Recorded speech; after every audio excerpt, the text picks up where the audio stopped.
Well, today I'm in Holland Park, which you wouldn't know from the silence, but is actually in Kensington, which is being upstaged by a magpie up there. Yeah, it's in Kensington, which is a posh area of central London. And I'm here because of my friend Alan, who a while back on his Facebook page posted photos from a Tim Burton exhibition that's in the Design Museum, which is over that way. And I didn't know it was on. And I'm on holiday at the moment, and I've got a lot of free time, and it's like, well, I'll pop on up and have a look. So there's the upstaging magpie. So I'll pop up and have a look. So thanks, Alan, for putting me onto it. Now, how long ago was it? 12 years ago, for my birthday, my sister-in-law bought me a ticket to a Tim Burton exhibition in Paris, which I went along to and was blown away by. It looks from Alan's photos like it's very much the same thing. Costumes, models, props, artwork, etc, etc. I know that because Alan put up a load of photos. So I'm thinking this is different to the French one, because in the French one you weren't allowed to take photos. I had to sneakily take photos. So I'm heading on down there. I've got my slot is booked for 1:15. That magpie is not going away. So yeah, I'm hopefully I can do a video. I mean, if I do, you're watching this and you know that I did. But what I'll do is I'll do it all silent, and I'll put and there's another upstaging, two more upstaging magpies. I'll do a video but silent, and I'll put an audio commentary over the top. Okay, the start of the exhibition starts off chronologically with, as you can see, Tim's work for the Disney Studios when he was a storyboard artist and concept illustrator. So we have a number of pieces from the things he did, as well as things that he wanted to do but didn't quite get round to doing.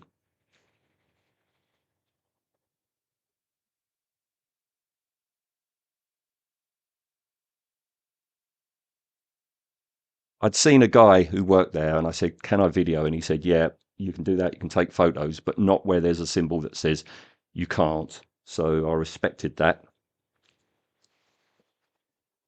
We had the Black Cauldron.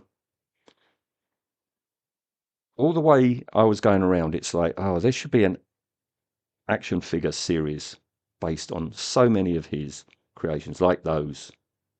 How brilliant would they be?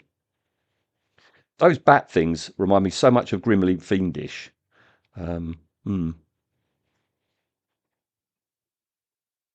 More original artwork, of course.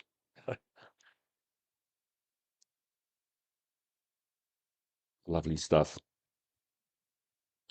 And this is a mock-up of his studio. I don't know how accurate it is, but as you can see, um, there's a ton of Tim stuff in there, and these are all originals.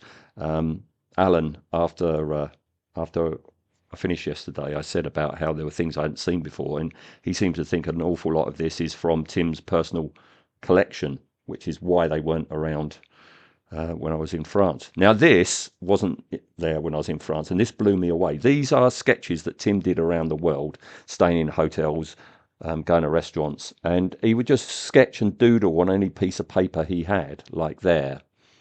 And yeah, he just did artwork as he travelled around the world. And there's something coming up which I was just staggered by. It's coming up in a second. And it's this. These are doodles that he did on napkins. I mean, look at them all. Amazing, amazing stuff. Stunned by them. I really was. And more, concept ideas. That's the Corpse Bride stop motion animation models, which had a do not film sign on it. So I respected that. Well, mostly, as you'll see.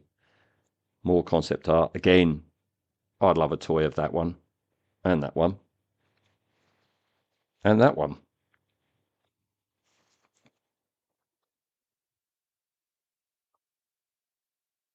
Yeah. So this is all concept art and designs for Corpse Bride. Behind me are the stop motion models. I couldn't film even if I wanted to. There was somebody watching me, an employee watching me. There she is. Yeah, there's the Nightmare Before Christmas stop motion models as well. As you can see, there's a quick, surreptitious little film. They were much bigger than I actually thought they would be. I've got books about Nightmare Before Christmas, and yeah, these illustrations like that one there, I know very well. But to actually see the originals it is quite a thing. I was able to film Jack's multiple heads here.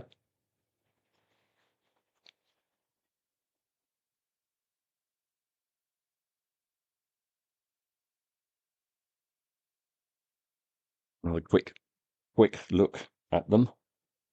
Yeah, these are definitely Paul's Tim's things.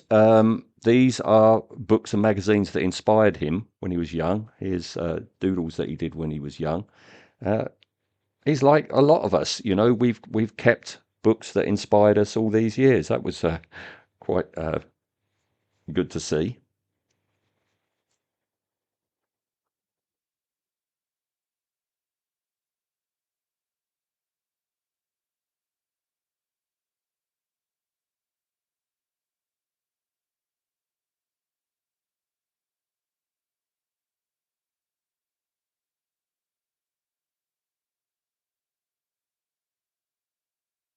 Right, that's a Mars Attacks dress to the left. That's pretty much the only thing from Mars Attacks, which is odd because there was more in France. This, of course, is Catwoman's suit, but I guess it's latex, isn't it? And latex perishes. I guess that if you're going to display it, you've just got to lay it out. They wouldn't dare try and stretch it over a dummy. About to turn around and look at the Batman and Batman Returns things. There wasn't too much, but here we go. I did take some photos just there of the Batmobiles. If I can plug my Batman Out the Cave Facebook page, the photos I took, I'll be putting up there shortly. Yeah, it would be nice to have had more Batman stuff.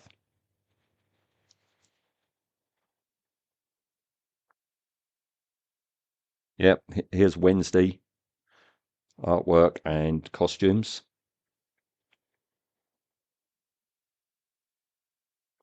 Of course, Charlie and the Chocolate Factory. Um, but I was distracted at this point because I'm just about to go over to something which um, is the showstopper for me. It was 12 years ago, and it is now the original Edward Scissorhands suit. And I'm just stunned by the artistry and the craftsmanship in this suit. I mean, look at that belt buckle. I'm just stunned by it. That's why I'm doing such a slow pan down. Incredible work, incredible. A couple of like maquettes from Edward Scissorhands and one of the robots from the factory. Good to see that that still exists. And yeah, I mean, this is a close second. This is the Headless Horseman's outfit from Sleepy Hollow. And I hadn't seen this before. And good Lord, the amount of detail that is in this is just absolutely incredible. I'll stop about there because I realised that I'm filming my legs and not his legs. Um, one of the dresses from the film.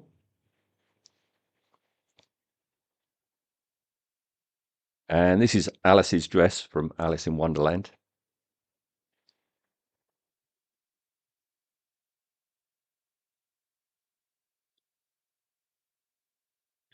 Beetlejuice. I'll only say the once.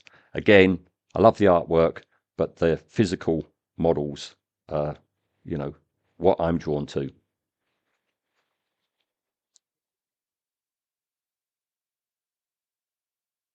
It's a little shout out to the creator.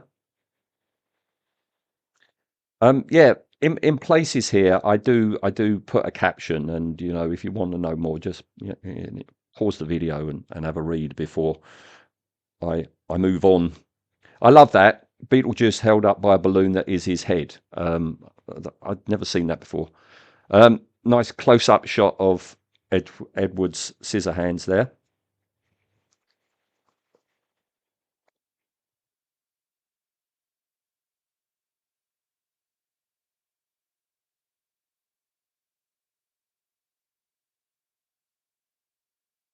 And yeah, in my books, I've seen these illustrations, but these are the originals and in very good condition, I'm happy to say.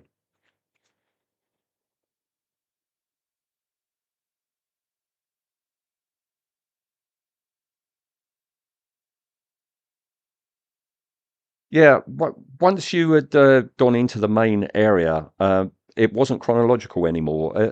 The films tend to be little island stands that you could walk around. Yeah, now we get into the trippy bit. This is the trippy bit, and just here, I was stunned by this. I didn't realise to begin with that that's actually Brainiac, a version of Brainiac for when Tim was going to do a Superman film. There's Edward Jor-El. Another nod to Mars Attacks, but yeah, no stop motion models like there were in Paris. This is original artwork by Tim, but as we go down this corridor, there are things that were made based on his designs, like these fellas, um, um, but not made by Tim. There's artwork coming up. Um, I have to look back at them because they're amazing. They were just astonishing. They were at the entrance in Paris before. Yeah, this is artwork by artists inspired by Tim Burton's films. This is just a quick walkthrough by me. You can stay in there as long as you like, and you know you could just be in there hours just staring at it. Yeah, there's a caption coming up saying what these two strange creatures are. So you know, feel free to pause. What did I say that for?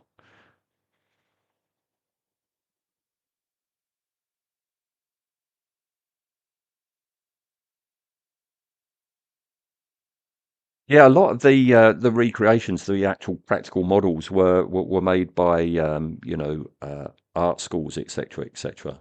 That's a fashion line that was inspired by his films.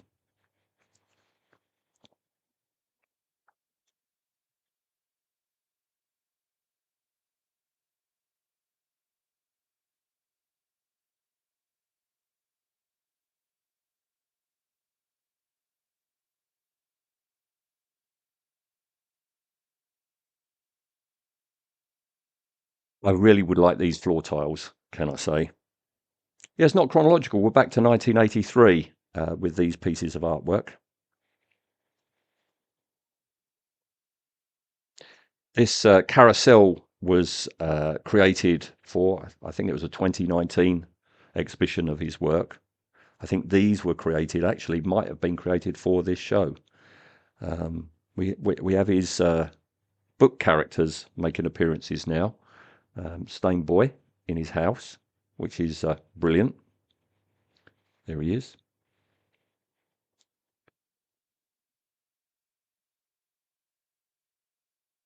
We're getting near to the end now. Yeah, I'm drawn to that because it's a practical thing. Yeah, we're getting near the end. At the end of this corridor I'm coming up to is the obligatory shop, and there were a lot of Tim Burton fans in there. We were all spaced out throughout it, but when I went in there, it was like a goth convention. Black seemed to be the colour to wear to the exhibition, and quite rightly so. So that's it. I'm going to cut back in a second and be outside, and I tell you a little summing up. So hopefully this was of interest to you, and I didn't waffle too much.